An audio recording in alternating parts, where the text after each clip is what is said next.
Vamos a la 10ª mesa. Criminalidad, violencia, juzgamiento y punitivismo, desafíos de la integración regional.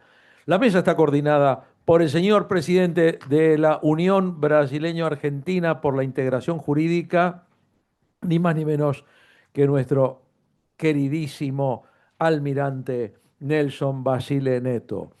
Y van a estar presencialmente nuestro siempre brillante fiscal de fiscales, Patricio Rosas Ortiz, alias El Pato, y nuestro queridísimo filósofo del derecho penal, el doctor, profesor doctor Marcos Giampani.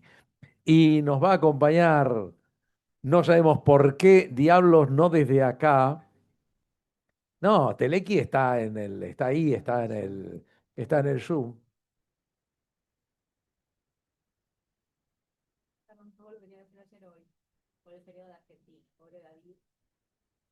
Ah, bueno, pero espero por lo menos pero va a venir para el otro evento. Mañana llega. Bueno, David, lo perdonamos porque mañana llega. Igual saque la foto esa, póngase la cara suya en el lugar. David, por más feo que sea, ponga su cara. Ahí Doctor, está. buenas tardes. Buenas ¿Me escuchan? tardes. ¿Cómo Lo están? escuché, pero ya todavía no le toca. Ahora cuando lo llame Nelson, Bueno, entonces sí.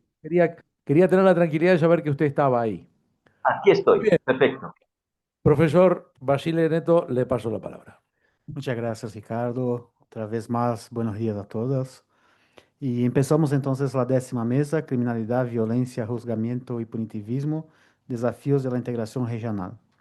Para empezar, invito a José David Teleque Ayala, de Colombia, que va a tratar del tema Desafíos del Derecho Penal en América Latina frente al nuevo punitivismo global, inoculización y peligrosidad, medidas de seguridad para imputables en América Latina en clave de integración. David, ahora sí, tiene la palabra por 15 minutos. Eh, Permítanme un segundo, me acomodo. Buenas tardes. Buenas tardes.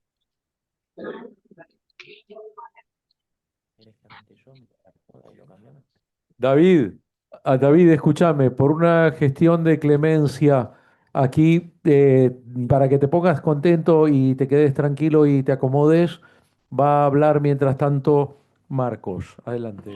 Perfecto. Así, David, ya te escuchamos y hacemos ese cambio. Empezamos la mesa con el doctor Marcos Giampani, de Argentina. Un segundo, me acomodo aquí, por favor. David, Sí, acomódate tranquilo, porque va a hablar primero Marco Giampani. Así te ok. acomodás tranquilo, te pones un cojín ahí, te quedas bien tranquilito. Y después entonces hablas después que Marco Giampani, ¿eh? Hacemos así. Bueno, profesor Ricardo, gracias. Empezamos entonces con el doctor Marcos Giampani, de Argentina, y va a tratar del tema del imputado a la víctima, transformaciones y discusiones en materia procesal penal en siglo XX. Doctor Marcos, tiene tus 15 minutos. Bueno, muchas gracias a todos y a todas por haber venido, por estar conectados y en especial a Álvaro y a Eli por ocuparse de todo el tiempo para que haya sanguchitos, para que esté el salón, para que pase lo que ocurre y a todas las personas que hacen que todo esto sea posible. Y en ese sentido, antes de arrancar, quería pensar, esto tiene que ver con lo que voy a decir después, no es simple divague, en un poco con esto que insistía Ricardo, vinculado a la presencialidad, a esa cosa que pasa cuando nos juntamos, que no pasa cuando no nos juntamos o nos juntamos de otra forma, que pasa tanto cuando damos clase, que pasa en los cursos intensivos y que no pasa cuando nos juntamos por Zoom, que es algo de lo contemporáneo que pasa todo el tiempo. Y me parecía interesante pensar un poco la integración con base en eso. No hay integración si no hay presencialidad, no hay integración sin los cuerpos. No hay una integración de Zoom, no hay una integración de videollamada. Podemos hacerlo cuando no queda, pero algo que no era la regla o que uno hacía cuando estaba lejos, ahora lo hace para no ir. digamos, ¿no? Y acá hay algo que quizás sí es un común nuestro, que tiene que ver con cómo nos pensamos, si nos pensamos como un sujeto con un cuerpo con cabeza o un cuerpo entero que piensa, ¿no? Y acá en esta cuestión de la integración latinoamericana me parece que nosotros, nosotras como americanos, no nos pensamos como una cabeza que tiene un cuerpo, sino como un cuerpo que es cabeza y ahí es que poniendo los cuerpos las cosas cambian. No, por algo la gente sigue yendo al aeropuerto a abrazarse, ¿no? Si no, simplemente hablarían por videollamada y nadie esperaría a nadie ahí o iríamos a un bar a tomar un café. Y quería empezar con esto porque lo que había preparado se modificó en base de haber venido, con base en haber venido, porque me enteré de algunas cosas que no sabía que habían pasado, que pasaron entre mandarle a Eli, pobre, perdón por mandarla tarde, el título de la ponencia y eh, en haber venido. Y era pensar un poco qué pasa en nuestros derechos americanos en la contemporaneidad con relación al derecho penal moderno, que nosotros estamos acostumbrados o acostumbradas, que no es esa ideal de derecho penal que tienen por lo menos los estudiantes, las estudiantes, todos estos días hubo algo así o flota algo en el aire vinculado a, bueno, ¿qué pasa? ¿Qué no entendemos? ¿Qué pasa?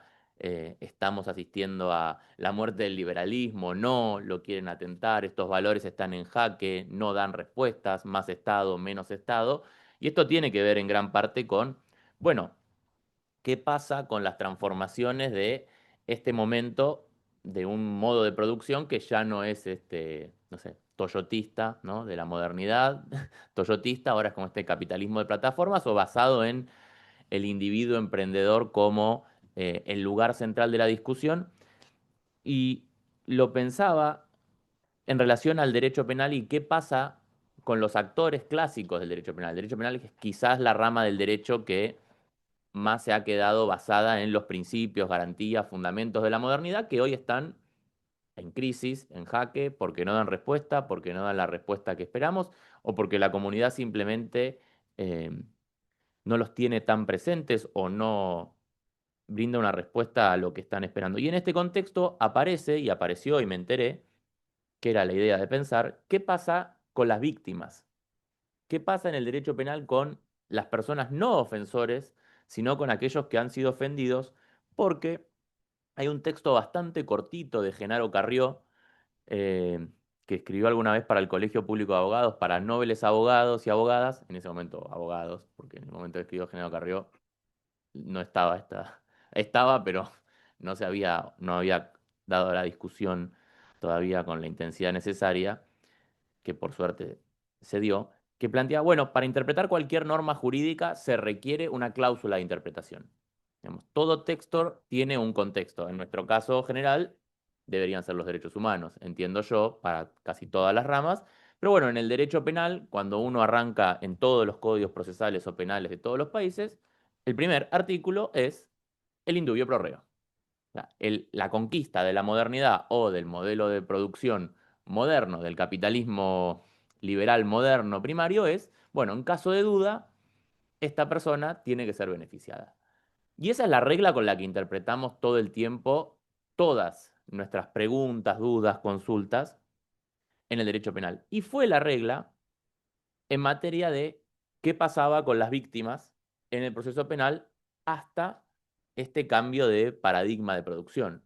Y en esto Argentina, Chile y la mayoría de los países que formamos parte o sufrimos parte de ser colonia española o haber sido invadidos, conquistados, el término que más quieran, no vamos a discutir sobre qué ocurrió, todos sabemos todas lo que ocurrió, pero bueno, eh, tuvimos este paradigma como norma clásica. En un primer momento de la consolidación de los estados nacionales, tuvimos una idea de una víctima con poca representatividad, adherida al Estado y siempre pensándola en este primer momento como parte en el proceso penal. Bueno, las víctimas solo entran al proceso penal si quieren, si tienen un abogado, si se constituyen como ofendidos y van a ir adosadas al Estado, ¿no? A la acusación pública que si no quiere acusar, las víctimas constituidas como parte no van a poder avanzar. En un segundo momento, ya entrado el siglo XX, se fue manteniendo esta idea que después intentó ser eliminada. En los 90 en Argentina, por lo menos, y en Chile, antes de la reforma, también estuvo esta discusión en el momento de pasar del sistema inquisitivo al acusatorio pleno en la chilena y en el nuestro al mixto, estuvo esta discusión, bueno, ¿qué hacemos con las víctimas, con la querella, ¿no? Con la segunda acusación privada? Se propuso en Argentina eliminarlas. ¿Qué pasó? Bueno, abogados y abogadas trabajan de defender, trabajan de querellar, hubo bastante lobby y las víctimas, constituidas como parte en el proceso, eh, lograron mantenerse. Pero esto entró, y a esto es lo que me quiero centrar, en crisis particularmente en el último periodo iniciado en los 90, ¿no? No voy a decir neoliberalismo porque no quiero otra discusión, pero sí, ¿eh?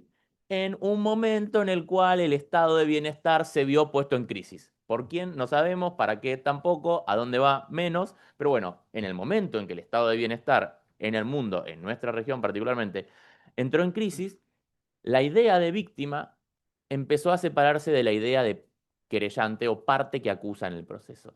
Y empezó a consolidarse para el año 2000 una situación en la cual tenemos un proceso de aplicar castigo, por ponerlo así, que tiene más, cada vez tiene más partes, digamos, pero que tiene un acusado, esta cláusula interpretativa, un Estado acusando, una víctima acusando como querellante y una víctima no acusando que hay que atender, ¿no? Y esto es paradigmático, no solo porque rompe con la idea de la bilateralidad, sino que plantea un sujeto o una sujeto que entra al proceso penal para no decir nada, pero tiene derechos, ¿sí? Y acá uno diría, bueno, pero no está mal esto. ¿Por qué está mal que alguien tenga derechos? ¿Por qué está mal proteger a las víctimas?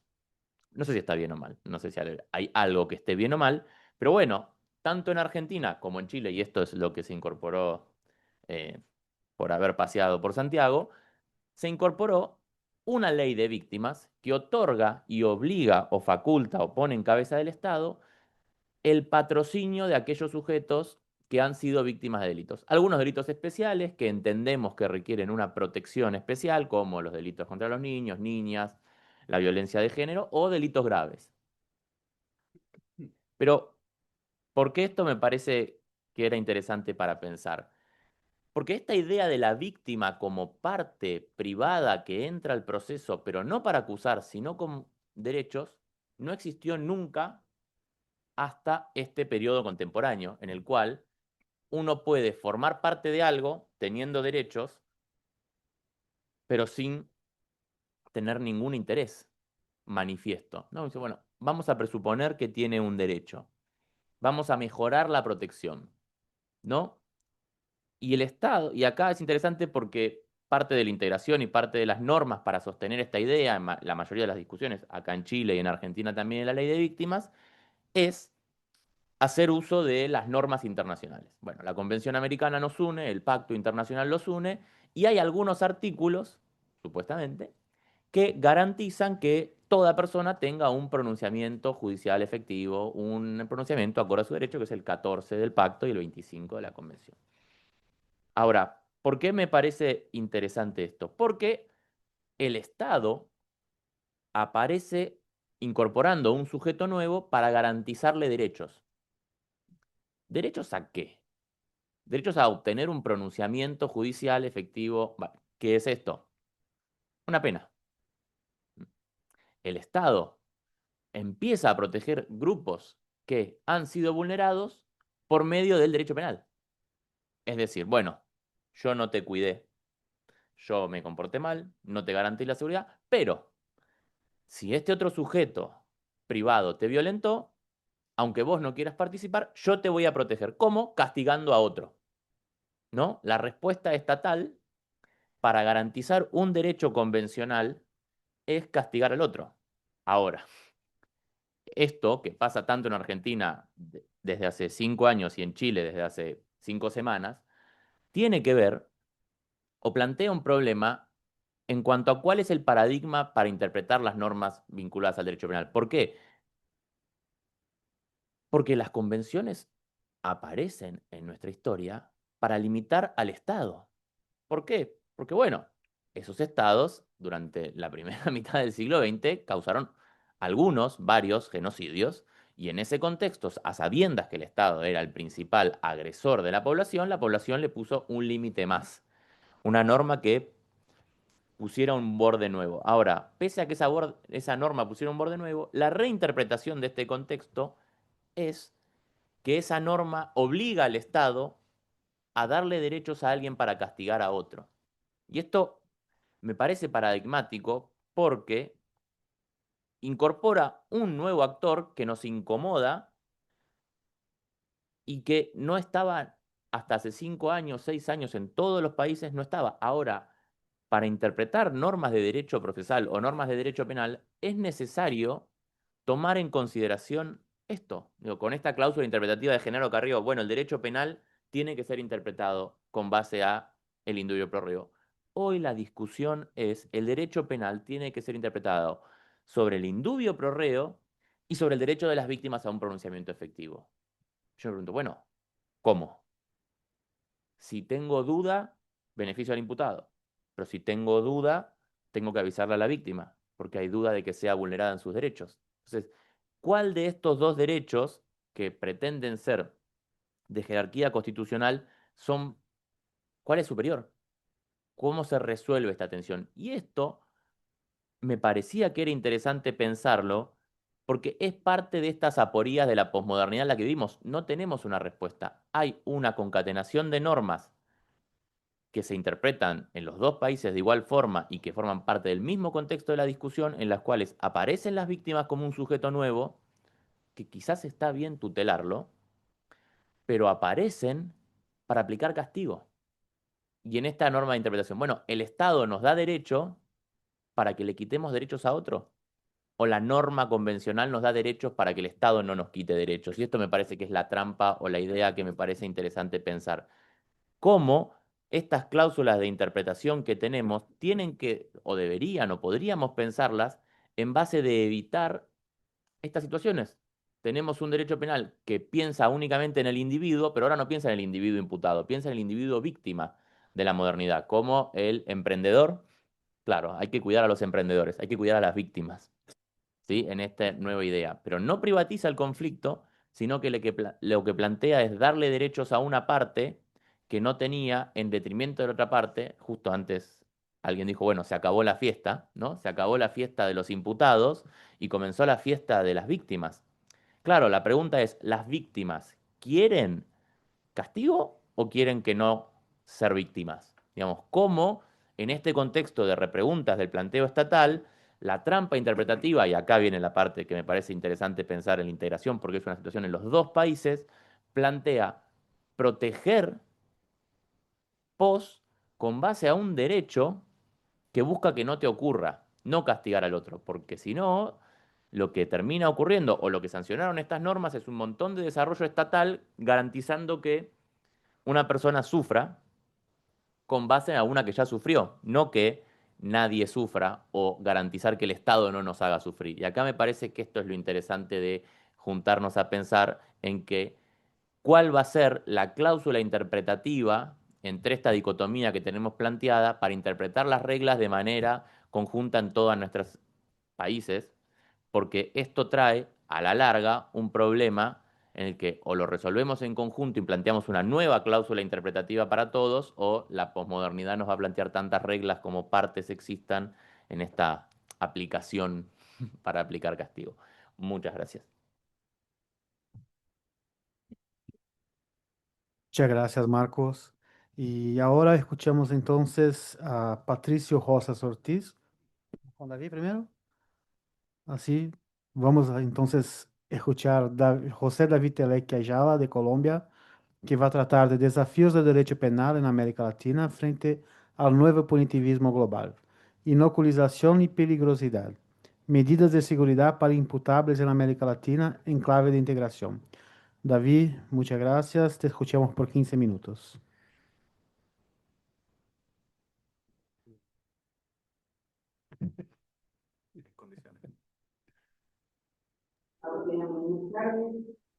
Ya ingreso, un minuto. Joder. Vamos con Pato entonces. Entonces, David, vamos con Pato y ya te escuchamos. Seguimos entonces ahora con Patricio Rosas Ortiz de Chile, que va a hablar hacia la pacificación de la violencia armada en este sur global. Una mención para integrar el control registral. Patricio, te escuchamos. Muchas gracias por la presentación y agradecido siempre de estos espacios de integración que generamos a punta de abrazos, a punta de reencuentros y que se da esta especial sensación de que con algunos y algunas de ustedes nos vemos una vez al año, pero es como que nos viéramos todas las semanas y es una expresión de cariño y de integración. En las antípodas me voy a situar desde dos premisas. Si en realidad tenemos un problema de violencia armada entre nuestros países de este extremo del sur global, y si es que existe una posibilidad o una oportunidad para integrar no solo la detección de necesidades, sino también la propuesta de soluciones al efecto. Gregoire de Chamayou, en la teoría del dron, manifiesta que el uso de las armas de fuego no es sino una expresión emblemática de la distancia y la despersonalización de la violencia entre seres humanos, que en principio resolvíamos nuestros problemas y las discusiones que subían de tono a los combos, a los golpes, a las trompadas, en este contacto físico de necesidad de manifestación de la violencia. Y en la medida que avanza la industria de la violencia, la generación de armas de fierro, armas blancas, palos, se empieza a distanciar con el uso del arco y la flecha y encuentra un nivel emblemático en las armas de fuego desde la proyección, ¿cierto? El lanzamiento de estos proyectiles para poder matarnos a distancia. Hay formas posteriores, como por ejemplo el uso de los drones armados. Precisamente me sitúo desde ahí para decir que el uso de las armas de fuego no es sino un gesto de despersonalización y de desintegración en un camino perdido, en un camino extraviado respecto del cual debemos retornar específicamente para la reconsideración de nuestra integración. Ricardo nos hablaba el día de ayer respecto de si alguna vez Argentina y Chile estuvimos efectivamente en un riesgo de someternos al primer conflicto bélico en la historia de nuestros países, muy distante del verdadero abrazo de la Unión que nos dimos el 5 de abril de 1818. Los fondos de la violencia contracultural respecto de cómo nos posiciona a los ciudadanos en relación a la tenencia y el porte de las armas de fuego es algo de respecto a lo cual podríamos discurrir filosóficamente. Será una manifestación del neoliberalismo polémico y problemático que los ciudadanos insatisfechos por el fracaso de las políticas de seguridad de nuestro Estado tienen que entrar a reemplazar el rol policial y el rol del enfrentamiento. Los que sostienen estas teorías claramente van de una manera contrafactual, de que el ciudadano debería recuperar el derecho a defenderse por sí mismo. Y eso es desintegración. ¿Mm? Está bien, Freud hablaba de que todos deseamos muy en el fondo la lesión o la muerte de un otro, pero todos hemos entregado ese derecho a un Estado no para que nos controle, sino un Estado para que nos proteja. Al efecto, ¿constituyen las armas de fuego un problema en nuestros países? La respuesta es única, sí. ¿Por qué?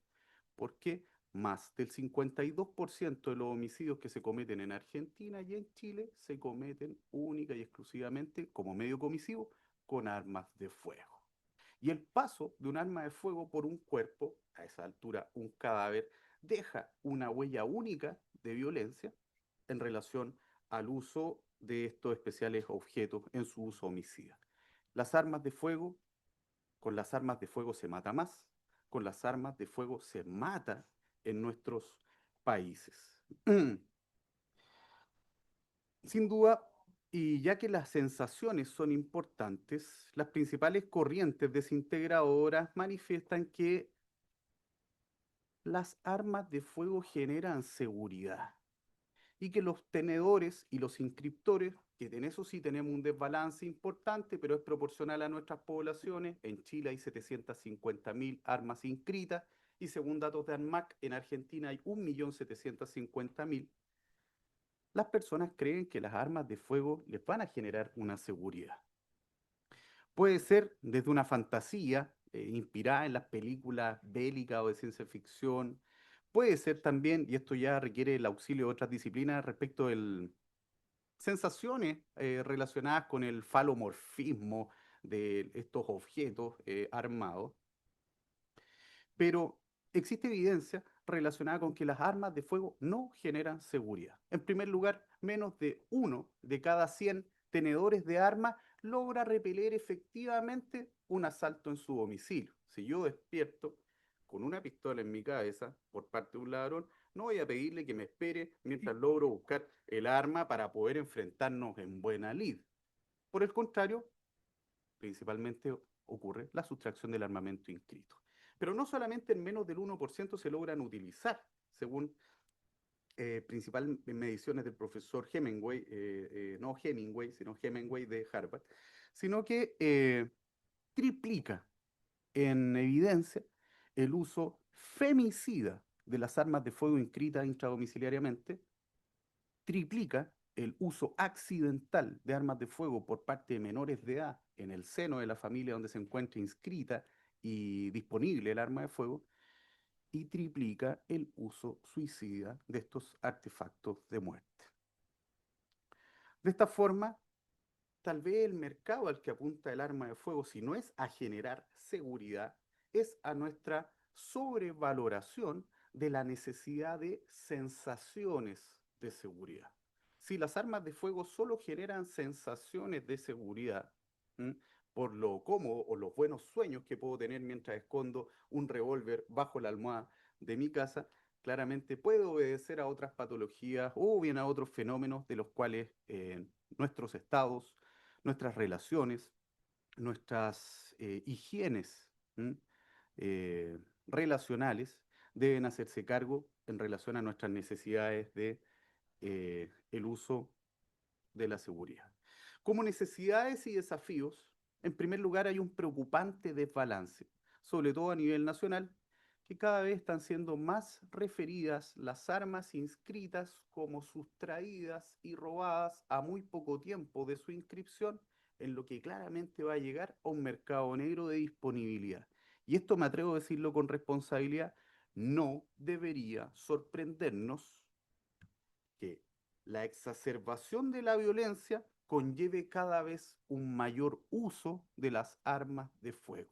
No debería sorprendernos un recrudecimiento de la violencia en el uso de las armas de fuego, ya que cada vez hay más armas de fuego inscriptas, desviadas y que llegan a manos delincuenciales. De esta forma, el cambio necesita ser desde el paradigma. Nuestras leyes de control de armas en ambos lados de la cordillera obedecieron en un principio a una concepción de que las armas de fuego de los ciudadanos deberían ser extraídas por parte del Estado porque había una amenaza latente de que recibiéramos, imagínense lo sociológico que es este contenido o este argumento, en cualquier momento podíamos ser invadidos por otros países. Tenemos entonces el problema de las armas de fuego era un problema, me suele pasar, el problema de las armas de fuego tenía que ver con una amenaza latente de un problema de defensa nacional de soberanía, año previo a los 70. En nuestra legislación, que data del año 71, y esta obsolescencia de las leyes antiguas va muy de la mano con nuestro Código Penal, que el año pasado cumplió 150 años, no lo digo en tono de orgullo. Este nuevo paradigma da cuenta que en realidad, sobre todo en los países que padecimos de dictaduras cívicos militares, las armas de fuego debían ser extraídas por el Estado. ¿Por qué? Podían ser utilizados por facciones de resistencia para un conflicto intestino, un conflicto civil, el enemigo interno, paradigma que no se sostiene al año 2025, donde las armas de fuego se entienden como un problema de seguridad pública, un problema de seguridad interna. ¿Cuáles son las propuestas en los menos de 4 minutos y medio que me quedan?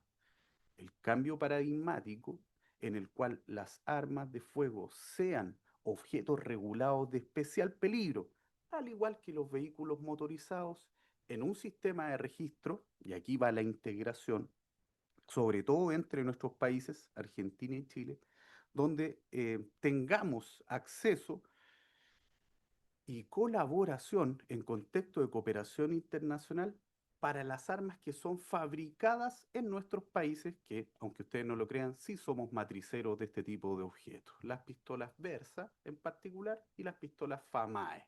Versa en Argentina, FAMAE en Chile, de tal manera que cada una de estas armas que se van encontrando se avisen oportunamente al otro país por si ellos las están buscando.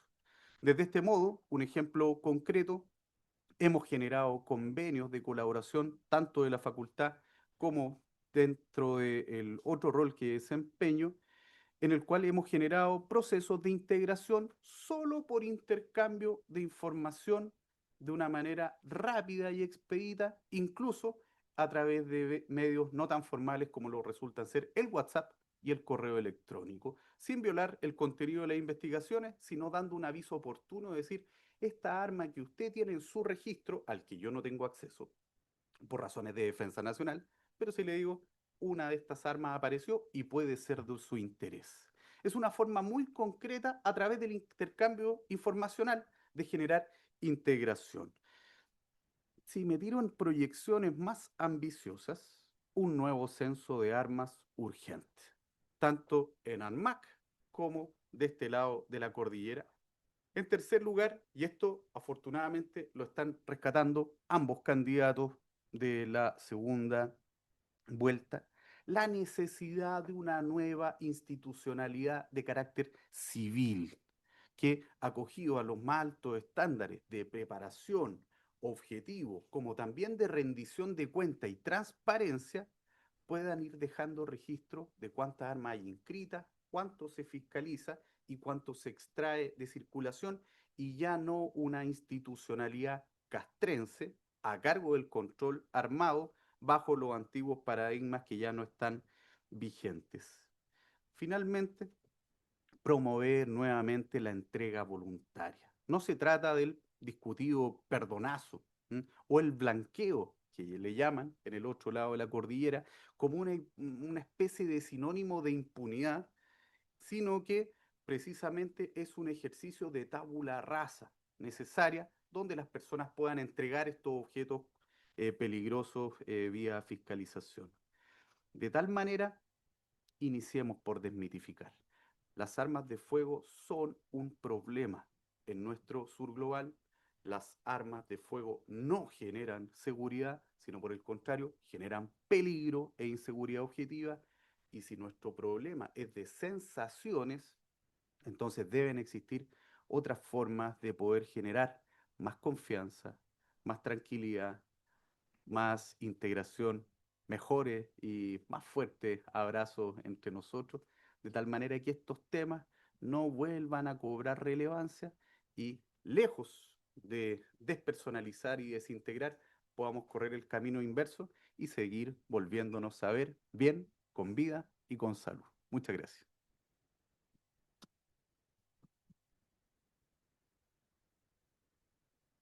Muchas gracias, Patricio.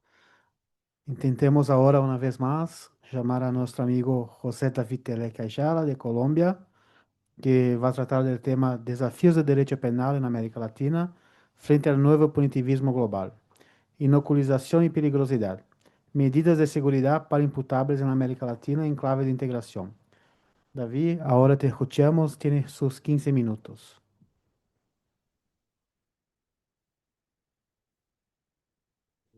David, ¿estás Buenas ahí? tardes. Sí, ya abro, perdón, tanto inconveniente conmigo.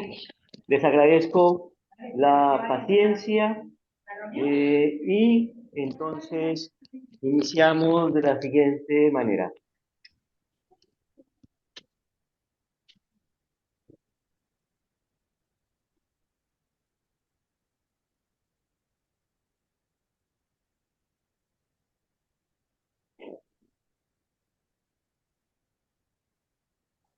David, no te estamos escuchando. David, Ya, ¿prefieres perdón, hablar hoy por la tarde? ¿Prefieres hablar por eh, la tarde en un ya ambiente? voy.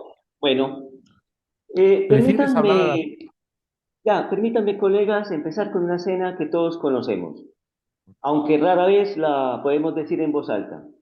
Hoy vivimos en sociedades donde la inseguridad no es solo un dato meramente estadístico, es un clima espiritual, una atmósfera completa.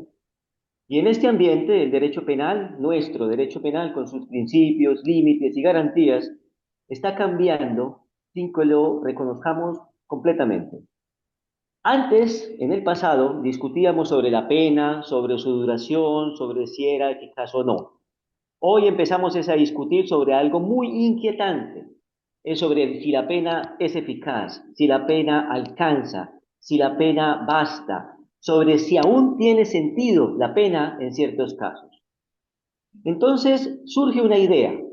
Hay sujetos para quienes la pena es insuficiente, sujetos que una vez terminada la condena regresarían al crimen con la misma facilidad con la que otros regresan a sus trabajos. Esa idea, cada vez más repetida, cada vez más aceptada, es el síntoma claro de un desplazamiento. No estamos ahora hablando de culpabilidad, estamos hablando de peligrosidad. Y cuando la peligrosidad ocupa el lugar central, lo que retorna es un concepto antiguo y temible, la inocuización. El giro silencioso del acto a la persona es en lo que estamos en este momento. El derecho penal liberal nació para alejarse del castigo por lo que uno es, por su sangre, por su origen, por su carácter, por su supuesta esencia. El derecho penal moderno, el nuestro, el que queremos, se apoya en tres pilares fundamentales. El hecho, es decir, lo que la persona hizo. La culpabilidad, es decir, su capacidad para comprender y decidir. Y tres, la proporcionalidad, la pena como límite racional. Pero hoy, de modo lento y no imperceptible, esos pilares están siendo corroídos por un cuarto elemento que aparece disfrazado de técnica, y es el pronóstico de futuro. Una frase que escuchamos cada vez más en tribunales resume este viraje. No es que yo crea que vaya a hacerlo, es que no puedo descartar que lo haga. Ese no puedo descartar se ha vuelto el nuevo fundamento de decisiones gravísimas. Y cuando el derecho se guía por lo que no puede descartarse, la libertad queda siempre en desventaja. ¿Quién es hoy el imputable peligroso? ¿Quién es ese personaje? Hablemoslo con claridad. La figura del imputable peligroso no es un invento de la criminología, es un invento de la política criminal contemporánea.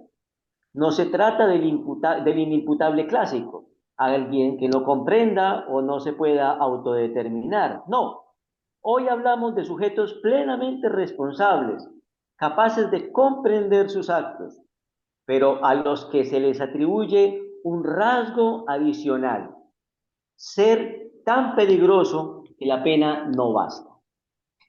Ese sujeto híbrido, culpable pero peligroso, imputable pero inasible, se ha convertido en el nuevo centro de la discusión. Y es precisamente sobre él que diversos sistemas jurídicos han construido instituciones extraordinarias. Verbigracia, la custodia de seguridad alemana. Una custodia de seguridad que puede extender el encierro por años, incluso después de la pena. Otra, la libertad vigilada pospenal y la prisión permanente revisable en España y en Argentina. La Sexuality Violent Predator Act en Estados Unidos con internaciones indefinidas en hospitales prisión. Todas estas figuras, distintas en su forma, comparten un fondo común, colegas, la inocuización del imputable peligroso. Venimos entonces a hablar de una genealogía incómoda, el peligro como justificación. Para entender por qué esto es problemático, necesitamos una mirada retrospectiva. La noción moderna de peligrosidad nace en el siglo XIX con la escuela positiva, cuando Lombroso, Ferri y Garófalo intentaron explicar el crimen no como un acto voluntario, sino como expresión de un tipo humano. En ese paradigma, la pena deja de ser un reproche moral y pasa a ser una herramienta para neutralizar enemigos biológicos. Ese debate pareció superado con la consolidación del derecho penal liberal. Pero las transformaciones sociales del último cuarto del siglo XX, inseguridad urbana, declive del Estado social, expansión de los medios, proliferación del discurso de riesgo, han reactivado todo ese miedo a lo que hemos venido hablando, ese viejo esquema. El resultado es una genealogía circular.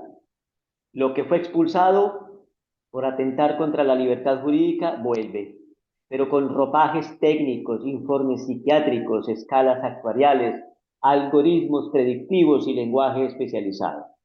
Volvió el concepto, pero disfrazado de modernidad, posmodernidad o modernidad tardía.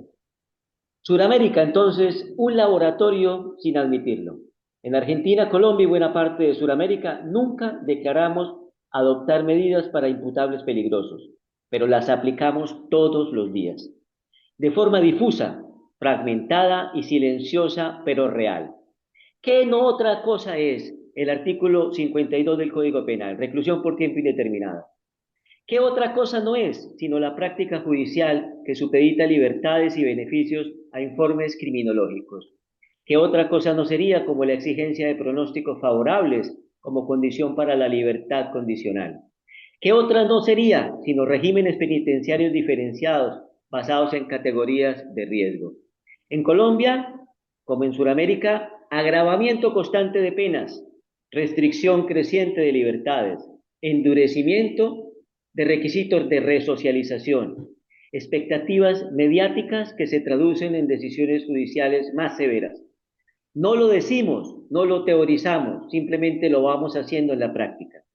La peligrosidad, entonces, es ya un criterio rector de nuestras prácticas penales. El talón de Aquiles, los pronósticos. Si vamos a discutir de peligrosidad, debemos hablar de su base, el pronóstico. Los pronósticos son la columna vertebral de todo el sistema preventivo.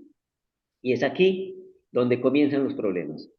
Tres tipos de pronósticos predominan. Intuitivos, es decir, el juez o el perito sienten que el sujeto volverá a delinquir. Clínicos, basados en diagnósticos psiquiátricos de personalidad o conducta. Actuariales, construidos con escalas estadísticas que clasifican riesgos. Los tres comparten un defecto estructural.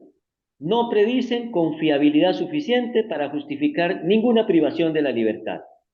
Los falsos positivos abundan, los diagnósticos se contradicen, los instrumentos actuariales simplifican al sujeto hasta volverlo irreconocible. Los contextos culturales alteran los resultados. Y sin embargo, estos pronósticos se han convertido en la llave que abre o cierra las puertas de la libertad. Nunca una intrusión tan grave se apoyó en bases tan frágiles. Ahora bien, en este contexto, ¿qué es la psicopatía? Un diagnóstico que excede a la medicina. Entre todas las categorías empleadas para sustentar pronósticos, ninguna ha adquirido la fuerza simbólica y jurídica de la psicopatía. La psicopatía opera hoy como marca identitaria, casi como una condición ontológica. No es solo un diagnóstico clínico, es una categoría expansiva que legitima tratamientos excepcionales. La psicopatía funciona como un atajo. Si es psicópata, no habrá arrepentimiento. Si es psicópata, no habrá tratamiento eficaz. Si es psicópata, hay reincidencia probable. Si es psicópata, la pena no basta. Si es psicópata, la sociedad corre riesgos. Esto convierte a la psicopatía en el arquetipo contemporáneo del imputable peligroso. Pero no debemos olvidar que las mediciones como la PCLR de Hart, la herramienta diagnóstica más extendida, tiene tantos críticos como defensores y que su carácter predictivo ha sido seriamente cuestionado. Un diagnóstico que puede influir en si alguien recupera o no su libertad debería ser utilizado con prudencia extrema. Pero ocurre hoy lo contrario. Se utiliza como si fuera una verdad científica indiscutible. La jurisprudencia internacional dice muchas cosas y lo ignoramos. La Corte Interamericana de Derechos Humanos estableció en Fermín Ramírez contra Guatemala un límite esencial. La peligrosidad no puede ser fundamento autónomo para justificar sanciones. El Tribunal Europeo de Derechos Humanos en Europa ha censurado medidas de seguridad por considerarlas penas encubiertas. Y los tribunales constitucionales en Alemania, en España, han advertido que estas medidas solo son legítimas si, uno, son subsidiarias, dos, son temporales, tres, son revisables, exigen un estándar probatorio reforzado. Sin embargo, en América Latina esos límites se diluyen. La práctica cotidiana avanza con una lógica distinta. Sin duda, o si hay duda, que inclina la balanza hacia la seguridad. El resultado es un desajuste entre el derecho escrito y el derecho realmente practicado. ¿A qué dilemas éticos y políticos nos enfrentamos con todo lo anterior? ¿A qué renunciamos cuando privilegiamos la prevención? Toda sociedad enfrenta el dilema entre libertad y seguridad, pero no todas asumen las consecuencias de sus elecciones. Cuando privilegiamos la prevención por encima de las garantías, estamos tomando decisiones éticas profundas. Renunciamos a juzgar hechos para juzgar identidades. Sustituimos la responsabilidad por la clasificación. Entregamos al Estado un poder ilimitado para anticiparse al daño. Convertimos la pena en un trámite previo a la medida real y transformamos al imputado en un objeto de gestión, no en un sujeto de derechos. Y esto es David, quizás discúlpame, lo te más quedan grave. 3 minutos. Generamos un círculo vicioso en el que las instituciones se acostumbran a decidir por miedo y la sociedad se acostumbra a pedir decisiones basadas en ese miedo. El espejo argentino y colombiano, parecido en las formas, idénticos en el fondo. Argentina y Colombia comparten un rasgo estructural. Ambos mantienen un discurso garantista en la teoría y un modelo peligrosista en la práctica. En ambos sistemas, el sistema penitenciario clasifica según riesgo. Los beneficios están subordinados a pronósticos clínicos. Las reformas penales endurecen penas y restringen libertades. El discurso público pide medidas adicionales para ciertos sujetos. Y detrás de todo esto, sin ser mencionado, se insinúa un principio. Hay personas con las que la sociedad no quiere volver a convivir. Ese es el corazón ideológico de la inocuización. ¿Qué hacemos? Tres rutas para una política penal racional. No basta solo con criticar. La crítica sin propuesta es solo elegancia intelectual. Propongo tres rutas firmes, jurídicas y políticamente realistas. Una, reafirmar la primacía absoluta del hecho. Ningún diagnóstico, ninguna escala, ningún informe puede tener la misma fuerza que un hecho comprobado. La culpabilidad debe seguir siendo el límite infranqueable del poder punitivo. Ruta 2. Regular estrictamente cualquier medida pospenal. Si existen, y en algunos países las tienen, deben ser excepcionales, limitadas, revisables, sometidas a cargas probatorias severas y con un horizonte temporal definitivo. Ruta 3. Exigir transparencia, evidencia y control en los pronósticos. El peritaje no puede seguir siendo una caja negra, pero debe haber estándares metodológicos, validación científica, revisión judicial y responsabilidad profesional. La evaluación clínica no puede reemplazar a la decisión jurídica. Puede orientarla, sí, pero no puede gobernarla. David, te El queda un derecho minuto. penal frente al abismo del futuro. Permítanme cerrar con una reflexión que atraviesa no solo al derecho penal, sino a toda sociedad democrática. El futuro no puede convertirse en fundamento para encerrar a una persona. El futuro es incierto por definición, y cuando el Estado castiga por lo que alguien podría llegar a ser, ha renunciado a la esencia misma del derecho. Ha elegido la administración del riesgo por encima de la justicia. Un Estado de Derecho no se mide por la dureza de sus respuestas ante el crimen, sino por su capacidad de mantener límites, incluso cuando la sociedad tiene miedo. La peligrosidad es un concepto inevitable, pero también es un concepto peligroso. Y el desafío de nuestro tiempo es evitar que en nombre del porvenir terminemos destruyendo los principios que hicieron posible la libertad. Muchas gracias, Universidad de Chile, muchas gracias, Universidad de Buenos Aires, doctor Ricardo, mis amigos Nelson, la doctora Elizabeth, muchas gracias a usted. Muchas gracias, David.